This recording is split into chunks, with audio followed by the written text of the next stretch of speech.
जय हिंद बच्चों। आज हम कक्षा 12वीं का अध्याय 9 अंतर्राष्ट्रीय व्यापार पढ़ेंगे। आप इस शब्द से परिचित हैं बच्चों। व्यापार का तात्पर्य वस्तुओं और सेवाओं के स्वैच्छिक आदान प्रदान से होता है। व्यापार के लिए दो पक्ष का होना आवश्यक होता है। एक पक्ष जो वस्तुओं को बेचता है और दूसरा पक्ष जो खरीदता है। कुछ स्थानों पर लोग वस्तुओं का विनिमय भी करते हैं। व्यापार दोनों ही पक्षों के लिए समान रूप से लाभदायक होता है। व्यापार के दो प्रकार होते हैं बच्चों। एक होता है अंतर्राष्ट्रीय व्यापार और दूसरा होता है राष्ट्रीय व्यापार। राष्ट्रीय सीमाओं के आर पार वस्तुओं के और सेवाओं के आदान प्रदान को अंतर्राष्ट्रीय व्यापार कहते हैं। राष्ट्र के अंदर ही व्यापार करने की जब आवश्यकता होती है तो उसे हम राष्ट्रीय व्यापार कहते हैं। राष्ट्रों को व्यापार करने की आवश्यकता उन वस्तुओं को प्राप्त करने के लिए होती है जिन्हें या तो वे अपने देश में स्वयं उत्पादित नहीं कर सकते या जिन्हें वह अन्य किसी स्थान से कम दामों पर खरीद सकते हैं। आदिम समाज में व्यापार का आरंभिक स्वरूप विनिमय व्यवस्था था, जिसमें वस्तुओं का प्रत्यक्ष आदान प्रदान होता था। वस्तु के बदले में रुपए के स्थान पर वस्तु दी और ली जाती थी। इस व्यवस्था में यदि हम देखें कि अगर एक कुम्हार बर्तन बनाता है तो उसको नलसाज की आवश्यकता होती है, तो आपको एक ऐसे नलसाज को ढूंढना पड़ता है जिसे आप द्वारा बनाए हुए बर्तनों की आवश्यकता हो और नलसाज की सेवाओं के बदले आप उसको बर्तन देकर उस आवश्यकता की पूर्ति कर सकते हैं और इसी को हम आदान प्रदान कहते हैं। हर जनवरी में फसल की कटाई की ऋतु के बाद गुवाहाटी से 35 किलोमीटर दूर जोगीराट में जॉन बिल एक मेला लगता है और संभवतः यह भारत का एकमात्र मेला है जहां आज भी विनिमय व्यवस्था प्रचलित है। इस मेले के दौरान एक बड़े बाजार की व्यवस्था की जाती है और विभिन्न जनजातियों समुदाय के लोग अपनी वस्तुओं का यहाँ पर आकर आदान प्रदान करते हैं। रुपए अथवा मुद्रा के आगमन के साथ ही विनिमय व्यवस्था की कठिनाइयों को दूर कर लिया गया। पुराने समय में कागजी व धात्विक मुद्रा के आगमन के पहले उच्च मूल्य वाली दुर्लभ वस्तुओं को मुद्रा के रूप में प्रयोग किया जाता था, जैसे चकमक पत्थर, ऑब्सिडियन या मतलब कांच, आग्नेय कांच, काउरी शैल, चीते के पंजे, हवेल के दांत, कुत्ते के दांत, खाले, बाल, मवेशी, चावल, नमक, छोटे यंत्र, तांबा, चांदी और सोना, इनको हम मुद्रा के रूप में उपयोग करते थे। सैलरी जिसका अर्थ है नमक के द्वारा भुगतान, क्योंकि उस समय जब प्राचीन समय में समुद्र के जल से नमक बनाना ज्ञात नहीं था, इसे केवल खनिज नमक से ही बनाया जा सकता था, जो उस समय प्रायः बहुत दुर्लभ और खर्चीला होता था और यही वजह है कि इसे भुगतान का एक माध्यम बना लिया गया। अंतर्राष्ट्रीय व्यापार का इतिहास। प्राचीन समय में लंबी दूरियों तक वस्तुओं का परिवहन जोखिमपूर्ण होता था, इसलिए व्यापार स्थानीय बाजार में ही तक ही सीमित था। लोग तब अपने संसाधनों का अधिकांश भाग मूलभूत आवश्यकताओं, भोजन और वस्त्र पर खर्च करते थे। केवल धनी लोग ही आभूषण और महंगे परिधान खरीदते थे और परिणाम स्वरूप विलास की वस्तुओं का व्यापार आरंभ हुआ। रेशम मार्ग लंबी दूरी के व्यापार का एक आरंभिक उदाहरण है, जो 6000 किलोमीटर लंबे मार्ग के सहारे रोम को चीन से जोड़ता था। व्यापारी भारत, पर्शिया मतलब आज का ईरान और मध्य एशिया के मध्यवर्ती स्थानों से चीन में बने रेशम, रोम की ऊन व बहुमूल्य धातुओं तथा अन्य अनेक महंगी वस्तुओं का परिवहन करते थे। रोमन साम्राज्य के विखंडन के पश्चात 12वीं और 13वीं शताब्दी के दौरान यूरोपीय वाणिज्यों में वृद्धि हुई। समुद्रगामी युद्धपोतों के विकास के साथ ही यूरोप तथा एशिया के बीच व्यापार बढ़ा तथा अमेरिका की खोज हुई। 15वीं शताब्दी से ही यूरोपीय उपनिवेशवाद शुरू हुआ और विदेशी व्यापार के साथ साथ एक नया स्वरूप का उदय हुआ, जिसे दास व्यापार कहा गया। इस अमेरिकन दासों की बिक्री अथवा अस्थायी स्वामियों द्वारा किराए पर लेने हेतु विज्ञापन दिया जाता था। खरीदने वाले जो क्रेता होते थे वो कुशल और स्वस्थ दास के लिए $2000 तक चुकाते थे। ऐसी नीलामियों ने प्रायः परिवार के सदस्यों को एक दूसरे से अलग कर दिया और उनमें से बहुतों ने अपने प्रियजनों को दोबारा नहीं देखा। पुर्तगालियों, डचों, स्पेनिश लोगों और अंग्रेजों ने अफ्रीकी मूल निवासियों को पकड़ा और उन्हें बलपूर्वक बागानों में श्रम करने हेतु खोजे गए अमेरिका में भेज दिया गया।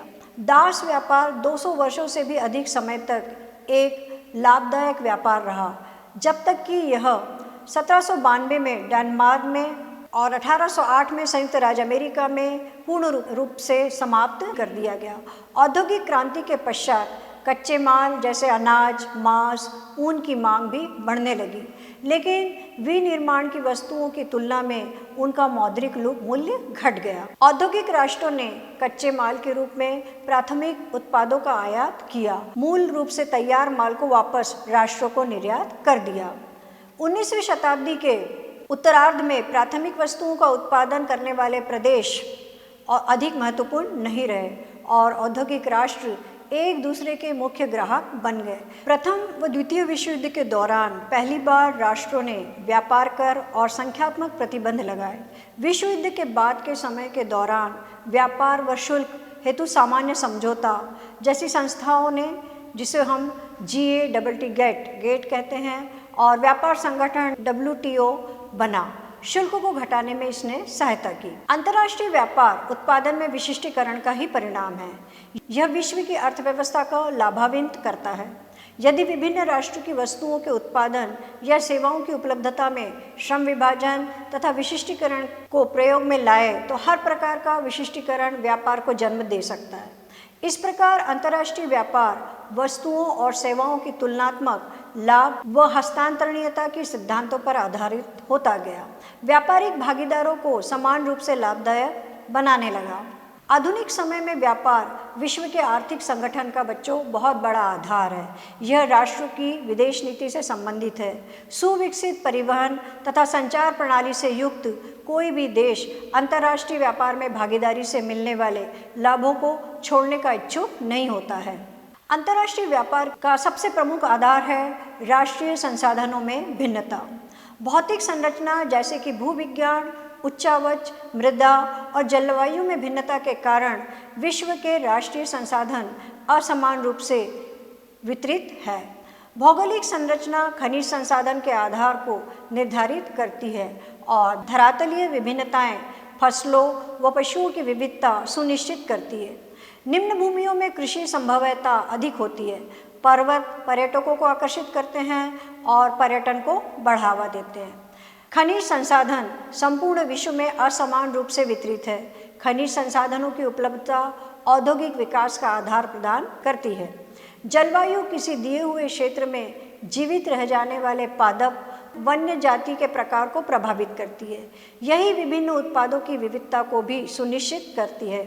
उदाहरण के लिए हम देखते हैं कि ऊन उत्पादन ठंडे क्षेत्रों में ही हो सकता है। केला, रबर तथा कहवा उष्णकटिबंधीय क्षेत्रों में ही उग सकते हैं। व्यापार को प्रभावित करने वाला दूसरा जो आधार है वो है जनसंख्या कारक। विभिन्न देशों में जनसंख्या के आकार, वितरण तथा उसकी विविधता व्यापार की कई वस्तुओं के प्रकार और मात्रा को प्रभावित करते हैं। सांस्कृतिक कारक विशिष्ट संस्कृतियों में कला तथा हस्तशिल्प के विभिन्न रूप विकसित हुए हैं जिन्हें विश्व भर में सराहा जाता है। उदाहरण स्वरूप चीन द्वारा उत्पादित उत्तम कोटि का पर्सलीन चीनी मिट्टी के बर्तन, ब्रोकेट, कीमखाब, जरीदार या बूटेदार कपड़ा ये विश्व प्रसिद्ध है। ईरान के कालीन ये विश्व भर प्रसिद्ध है, जबकि उत्तरी अफ्रीका का चमड़े का काम और इंडोनेशिया बटिक या छीट वाला कपड़ा बहुमूल्य हस्तशिल्प है। जनसंख्या का आकार सघन बसाव वाले देशों में आंतरिक व्यापार अधिक है, जबकि बाह्य व्यापार कम परिणाम वाला होता है, क्योंकि कृषि और औद्योगिक उत्पादों का अधिकांश भाग स्थानीय बाजारों में ही खप जाता है। जनसंख्या का जीवन स्तर बेहतर गुणवत्ता वाले आयातित उत्पादों की मांग को निर्धारित करता है, क्योंकि निम्न जीवन स्तर के साथ ही केवल कुछ लोग ही महंगी आयातित वस्तुएं खरीद पाने में समर्थ होते हैं। अगला आधार है आर्थिक विकास की प्रावस्था। देशों के आर्थिक विकास की विभिन्न अवस्थाओं में व्यापार की गई वस्तुओं का स्वभाव परिवर्तित होता रहता है। कृषि की दृष्टि से महत्वपूर्ण देशों में विनिर्माण की वस्तुओं के लिए कृषि उत्पाद का विनिमय किया जाता है, जबकि औद्योगिक राष्ट्र मशीनरी और निर्मित उत्पादों का निर्यात करते हैं तथा खाद्यान्न तथा अन्य कच्चे माल का आयात करते हैं। अगला आधार है विदेशी निवेश की सीमा। विदेशी निवेश विकासशील देशों में व्यापार को बढ़ावा दे सकता है, जिनके पास खनन और तेल खनन, भारी अभियांत्रिकी, काठ, कबाड़ तथा बागवानी कृषि के विकास के लिए आवश्यक पूंजी का अभाव है। विकासशील देशों में ऐसे पूंजी प्रधान उद्योगों के विकास द्वारा औद्योगिक राष्ट्र खाद्य पदार्थों, खनिजों का आयात सुनिश्चित करते हैं तथा अपने निर्मित उत्पादों के लिए बाजार निर्मित करते हैं। यह संपूर्ण चक्र देशों के बीच में व्यापार की परिभाषा को आगे बढ़ाता है। अगला महत्वपूर्ण आधार और आवश्यक आधार है परिवहन। पुराने समय में परिवहन के पर्याप्त और समुचित साधनों का अभाव था और वो व्यापार को स्थानीय क्षेत्रों तक ही प्रतिबंधित करता था। लेकिन उच्च मूल्य वाली वस्तुएं जैसे रत्न, रेशम तथा मसाले का लंबी दूरी तक व्यापार किया जाता था। रेल, समुद्री तथा वायु परिवहन के विस्तार और प्रशीतन तथा परीक्षण से के बेहतर साधनों के साथ व्यापार के स्थानिक विस्तार का अनुभव किया जाने लगा। अंतर्राष्ट्रीय व्यापार के कुछ महत्वपूर्ण पक्ष हैं बच्चों।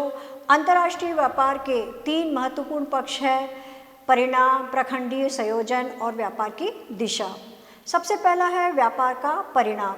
व्यापार की गई वस्तुओं का वास्तविक तौल परिणाम कहलाता है। हालांकि व्यापारिक सेवाओं को तौल में नहीं मापा जा सकता, इसलिए व्यापार की गई वस्तुओं तथा सेवाओं के कुल मूल्य को व्यापार की परिभाषा के रूप में जाना जाता है। व्यापार संयोजन। पिछली शताब्दी में देशों द्वारा आयातित तथा निर्यातित वस्तुओं और सेवाओं के प्रकार में परिवर्तन हुए। पिछली शताब्दी के आरंभ में प्राथमिक उत्पादों का व्यापार प्रधान था, परंतु धीरे धीरे बाद में विनिर्मित वस्तुओं ने प्रमुखता प्राप्त कर ली और वर्तमान समय में यद्यपि विश्व व्यापार का अधिकांश विनिर्माण क्षेत्र के आधिपत्य में ही है, सेवा क्षेत्र जिसमें यात्रा, परिवहन तथा अन्य व्यावसायिक सेवाएं सम्मिलित है। कुल व्यापारिक माल के आयात एवं निर्यात की मात्रा गत वर्षों में अनुकूल रूप से बढ़ रही है। 2005 से 2015 तक विश्व व्यापारिक निर्यात में विनिर्मित सबसे अधिक योगदान वस्तुएं इसमें रही है। ईंधन और खनन उत्पाद तथा कृषि उत्पाद भी व्यापारिक निर्यात में महत्वपूर्ण योगदान देते हैं। विश्व व्यापारिक में महाद्वीपों की हिस्सेदारी में भी परिवर्तन है, क्योंकि यूरोप का योगदान घट रहा है जबकि एशियाई देशों के योगदान इसमें बढ़ रहे हैं। व्यापार की दिशा। ऐतिहासिक रूप से देखें तो वर्तमान कालिक विकासशील देश मूल्यपूरक वस्तुओं तथा शिल्प आदि का निर्यात किया करते थे, जो यूरोपीय देशों को निर्यात की जाती थी। लेकिन 19वीं शताब्दी के दौरान व्यापार की दिशा का परिवर्तन हुआ। यूरोपीय देशों ने विनिर्माण वस्तुओं को अपने उपनिवेशों में से खाद्य पदार्थों तथा कच्चे माल के बदले निर्यात करना शुरू कर दिया। यूरोप और संयुक्त राज्य अमेरिका विश्व में बड़े व्यापारिक साझेदार के रूप में उभरे और विनिर्माण वस्तुओं के व्यापार में अग्रगण्य बने। उस समय जापान भी तीसरा महत्वपूर्ण व्यापारिक देश था। 20वीं शताब्दी के उत्तरार्ध में विश्व व्यापार की पद्धति में तीव्र परिवर्तन हुए। यूरोप के उपनिवेश समाप्त हो गए, जबकि भारत, चीन और अन्य विकासशील देशों के विकसित राज्यों के साथ प्रतिस्पर्धा शुरू कर दी गई। व्यापारिक वस्तुओं की प्रकृति ही बदल गई। व्यापार संतुलन। व्यापार संतुलन एक देश के द्वारा अन्य देशों को आयात एवं इसी प्रकार निर्यात की गई वस्तुओं एवं सेवाओं की मात्रा का उल्लेख करता है। यदि आयात का मूल्य देश की निर्यात मूल्य की अपेक्षा अधिक है तो देश का व्यापार संतुलन ऋणात्मक अथवा प्रतिकूल है। यदि निर्यात का मूल्य आयात के मूल्य की तुलना में अधिक है तो देश का व्यापार संतुलन धनात्मक अथवा अनुकूल है। एक देश के आर्थिक की व्यापार संतुलन एवं भुगतान संतुलन के गंभीर अर्थ होते हैं। एक ऋणात्मक संतुलन का अर्थ होगा कि देश वस्तुओं के क्रय पर उससे अधिक व्यय करता है जितना कि अपने सामानों के विक्रय से अर्जित करता है। यह अंतिम रूप में वित्तीय संचय की समाप्ति को अभिप्रेरित करता है। अंतर्राष्ट्रीय व्यापार के प्रकार। अंतर्राष्ट्रीय व्यापार 2 प्रकार के होते हैं। पहला होता है द्विपार्श्विक व्यापार। द्विपार्श्विक व्यापार 2 देशों के द्वारा एक दूसरे के साथ किया जाता है। उदाहरणतः क देश जो है वो कुछ कच्चे माल के व्यापार के लिए इस समझौते के साथ सहमत हो जाता है कि ख देश कुछ निर्दिष्ट सामग्री खरीदेगा और इसके विपरीत जो भी सामग्री है उसके बदले में प्राप्त की जाएगी। बहुपार्श्विक व्यापार, जैसा कि शब्द से यह स्पष्ट होता है कि बहुपार्श्विक व्यापार बहुत से व्यापारिक देशों के साथ किया जाता है। वही देश अन्य अनेक देशों के साथ व्यापार कर सकता है। जो देश कुछ व्यापारिक साझेदारों सर्वाधिक अनुकूल स्थिति प्रदान करता हो। मुक्त व्यापार की स्थिति, व्यापार हेतु अर्थव्यवस्थाओं को खोलने का कार्य मुक्त व्यापार उदारीकरण के रूप में जाना जाता है। यह कार्य व्यापारिक अवरोधों जैसे सीमा शुल्क को घटाकर किया जाता है। घरेलू उत्पाद सेवाओं से प्रतिस्पर्धा करने के लिए व्यापार उदारीकरण सभी स्थान से वस्तुओं और सेवाओं के लिए अनुमति प्रदान करता है। विकासशील देशों की अर्थव्यवस्था को उन पर प्रतिकूल बनाकर इसका अवसर लिया जाता है। परिवहन एवं संचार के विकास के साथ ही वस्तुएं एवं सेवाओं पहले की अपेक्षा तीव्र गति से एवं दूरस्थ क्षेत्रों तक पहुंच सकती है, किंतु व्यापार मुक्त देशों द्वारा बाजारों की ओर इसे नहीं ले जा सकता है। डंप करना, जब लागत की दृष्टि से नहीं वरन भिन्न भिन्न कारणों से अलग अलग कीमत की वस्तुओं को दो देशों में विक्रय करने की प्रथा को हम डंप प्रथा कहते हैं। विकसित देशों को चाहिए कि वे अपने स्वयं के बाजारों को विदेशी उत्पादों से संरक्षित रख सकें। कई देशों को भी डंप की गई वस्तुओं से सतर्क रहने की आवश्यकता है, क्योंकि मुक्त व्यापार के साथ इस प्रकार की सस्ते मूल्य की डंप की गई वस्तुएं घरेलू उत्पादों को नुकसान पहुंचा सकती है। विश्व व्यापार संगठन 1948 में विश्व को एक उच्च सीमा शुल्क और विभिन्न प्रकार के अन्य बाधाओं से मुक्त करने हेतु कुछ देशों द्वारा general agreement on trade and traffic GATT का गठन किया गया। 1994 में सदस्य देशों के द्वारा राष्ट्रों के बीच मुक्त एवं निष्पक्ष व्यापार को बढ़ावा मिला। एक स्थायी संस्था के निर्माण का निश्चय किया गया तथा जनवरी 1995 में GATT का विश्व व्यापार संगठन WTO में रूपांतरित कर दिया गया। विश्व व्यापार का संगठन एकमात्र ऐसा अंतर्राष्ट्रीय संगठन है जो राष्ट्रों के मध्य वैश्विक नियमों का व्यवहार करता है। यह विश्वव्यापी व्यापार तंत्र के लिए को नियत करता है और इसके सदस्य देशों के मध्य विवादों का निपटारा करता है। विश्व व्यापार संगठन दूर संचार और बैंकिंग जैसी सेवाओं विषयों जैसे बौद्धिक संपदा अधिकार के व्यापार को भी अपने कार्यों में सम्मिलित करता है और उन लोगों के विश्व द्वारा विश्व व्यापार संगठन की आलोचना एवं विरोध किया गया। व्यापार आम लोगों के जीवन को अधिक संपन्न नहीं बनाता, धनी देशों को और अधिक धनी बनाकर यह वास्तव में गरीब और अमीर के बीच की खाई को बढ़ा रहा है।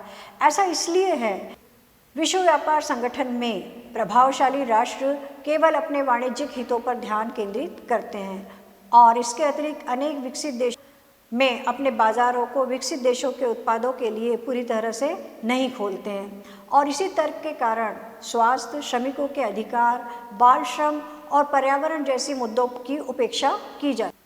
विश्व व्यापार संगठन का मुख्यालय जिनेवा, स्विट्जरलैंड में स्थित है। 2016 में 164 देश विश्व व्यापार संगठन के सदस्य थे। भारत विश्व व्यापार संगठन के संस्थापक सदस्यों में से एक रहा है। प्रादेशिक व्यापार समूह व्यापार की मदों में भौगोलिक सामीप्य पूर्वकता के साथ देशों के मध्य व्यापार को बढ़ाने एवं विकासशील देशों के व्यापार पर लगे प्रतिबंधों को हटाने के उद्देश्य से अस्तित्व में आया। आज 120 प्रादेशिक व्यापार समूह विश्व के 52% व्यापार के जनन करते हैं। इन व्यापार समूहों का विकास प्रादेशिक व्यापार की गति देने में वैश्विक संगठनों में असफल होने के कारण उत्पन्न हुआ है। अंतर्राष्ट्रीय व्यापार का होना राष्ट्रों के लिए पारस्परिक लाभदायक होता है यदि यह प्रादेशिक विशिष्टीकरण उत्पन्न उच्च रहन सहन के स्तर, वस्तुओं एवं सेवाओं की विश्वव्यापी उपलब्धता, कीमतों और वेतन का सामान्यीकरण, ज्ञान एवं संस्कृति के लिए प्रेरित करता रहता है।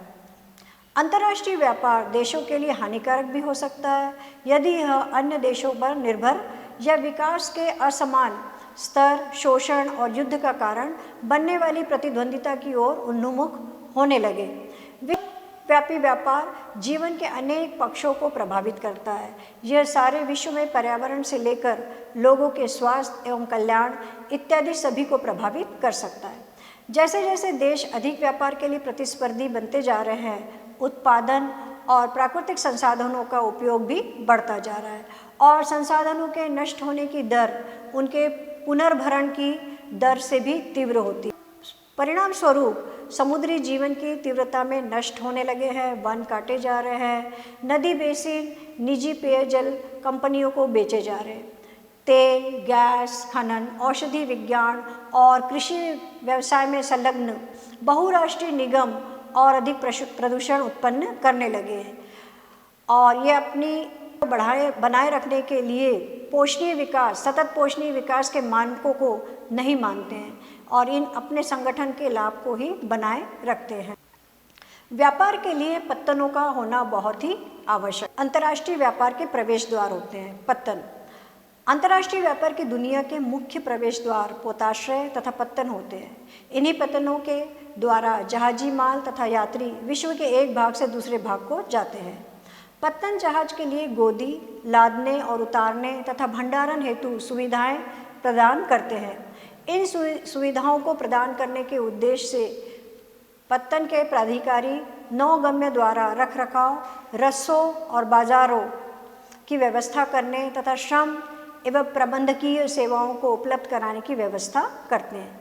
एक पत्तन के महत्व को नौभार के आकार और निपटान के लिए जहाज़ों की संख्या द्वारा निश्चित किया जाता है। एक पत्तन द्वारा निपटाए और नौभार उसके पृष्ठ प्रदेश के विकास के स्तर के सूचक है। अब है कि पत्तन के प्रकार। सामान्यतः पत्तनों का वर्गीकरण उनके द्वारा संभाले गए यातायात के प्रकार के अनुसार ही होते हैं। सबसे पहले होते हैं औद्योगिक पत्तन। ये पत्तन थोक नौभार के लिए विशेषीकृत होते हैं, जैसे अनाज, चीनी, अयस्क, तेल, रसायन और इसी प्रकार के पदार्थ। वाणिज्यिक पत्तन। ये पत्तन सामान्यतः नौभार संवेष्टित उत्पादों तथा विनिर्मित वस्तुओं का निपटान करते हैं। ये पत्तन यातायात का भी प्रबंध करते हैं। विस्तृत पत्तन। ये पत्तन बड़े परिणाम के सामान्य नौभार के थोक प्रबंध करते हैं। संसार के अधिकांश महान पत्तन विस्तृत पत्तनों के रूप में वर्गीकृत किए जाते हैं। स्थिति के आधार पर पत्तन। अंतर्देशीय पत्तन। ये पत्तन समुद्री तट से दूर अव्यवस्थित होते हैं। ये समुद्र से एक नदी अथवा नहर द्वारा जुड़े होते हैं। ऐसे पत्तन चौरस तल वाले जहाज या बंजरे द्वारा जोड़े जाते हैं। उदाहरण के लिए मैनचेस्टर एक नहर से जुड़ा है, मिसी नदी पर स्थित है। अब है स्थिति एक राइन के पत्तन है, जैसे मैनहिम, ड्यूसबर्ग और कोलकाता हुगली नदी पर है, जो गंगा नदी की शाखा से पर स्थित है। बाह्य पत्तन। ये नहर जल के पत्तन हैं जो वास्तविक पत्तन से दूर बने होते हैं और ये उन जहाज़ों और अपने बड़े आकार के कारण उन तक पहुंचने में असक्षम होते हैं। इनका ग्रहण करने के पैतृक पत्तनों की सेवाएं प्रदान की जाती है। उदाहरण स्वरूप एंथस तथा यूनान में है जो एंथस पत्तन। इसके बाह्य पत्तन है पियरिस, ये उच्च कोटि के संयोजन है। और विशिष्ट प्रकार के पत्तन इनमें है तैल्य पत्तन। ये पत्तन तेल के और नौ परिवहन का कार्य करते हैं। इनमें से कुछ टैंकर पत्तन होते हैं जो कुछ तेल शोधन पत्तन होते हैं। वेनेजुएला में माराकाइबो और ट्यूनीशिया में एरसखीरा, लेबनान में त्रिपोली टैंकर पत्तन है। पर्शिया की खाड़ी में अबादान एक तेल शोधन पत्तन है। मार्ग पत्तन या विश्राम पत्तन कहलाते हैं। ये ऐसे पत्तन हैं जो मूल रूप से मुख्य समुद्री मार्गों पर विश्राम के केंद्र के रूप में विकसित हुए हैं, जहाँ पर जहाज पुनः ईंधन भरने, जल भरने तथा खाद्य सामग्री लेने के लिए लंगर डाला करते हैं। बाद में ये वाणिज्यिक पत्तनों के रूप में विकसित हो गए। इनमें महत्वपूर्ण उदाहरण है अदन, होनोलुलु तथा सिंगापुर इसके एक अच्छे उदाहरण हैं। पैकेट स्टेशन, इन्हें फेरी पत्तन के नाम से भी जाना जाता है। ये पैकेट स्टेशन विशेष रूप से छोटी दूरियों को तय करते हुए जलीय क्षेत्रों के आर पार डाक या यात्रियों के परिवहन से जुड़े होते हैं। ये स्टेशन जोड़ों में इस प्रकार अव्यवस्थित होते हैं कि जलीय क्षेत्र आर पार एक दूसरे के सामने होते हैं। उदाहरण के लिए इंग्लिश चैनल के आर पार इंग्लैंड में डोवर तथा फ्रांस के लाइस पत्तन। आंत्रपोपत्तन ये वे एकत्रण केंद्र है जहाँ विभिन्न देशों से निर्यात हेतु वस्तुएं लाई जाती है। सिंगापुर एशिया के लिए एक आंत्रपोपत्तन है। रॉटरडम यूरोप के लिए और कोपनहेगन बाल्टिक क्षेत्र के लिए इसी प्रकार के आंत्रपोपत्तन है। नौसेना पत्तन ये केवल सामाजिक महत्व के पत्तन हैं। ये पत्तन युद्धक जहाज़ों को सेवाएं देते हैं तथा उनके लिए मरम्मत कार्यशालाएं चलाते हैं। कोच्चि तथा कारवाड़ भारत में ऐसे ही पत्तनों के उदाहरण हैं। तो इस प्रकार हम देखते हैं बच्चों कि अंतर्राष्ट्रीय व्यापार का इतिहास क्या रहा तथा अंतर्राष्ट्रीय व्यापार ने किस प्रकार प्रगति की और किस प्रकार किन किन प्रकार के पत्तन होते हैं और उनका क्या क्या कार्य होता है, इनका विकास किस प्रकार धीरे धीरे और कहाँ तक होता है। तो इस प्रकार हम देखते हैं बच्चों कि आप भी इस पर अपने जिस भी क्षेत्र में रहते हैं उसके करीब में कौन सा पत्तन है और उसका विकास किस प्रकार हुआ, इस पर कोई भी परियोजना कार्य आराम से कर सकते हैं। इनकी जानकारी इकट्ठी करें तथा पत्तन की पूरी जानकारी इकट्ठी करके अपनी परियोजना बनाएं। तो बच्चों आप घर पे होंगे, सुरक्षित होंगे, स्वस्थ होंगे, ऐसी मेरी आशा है। जय हिंद बच्चों।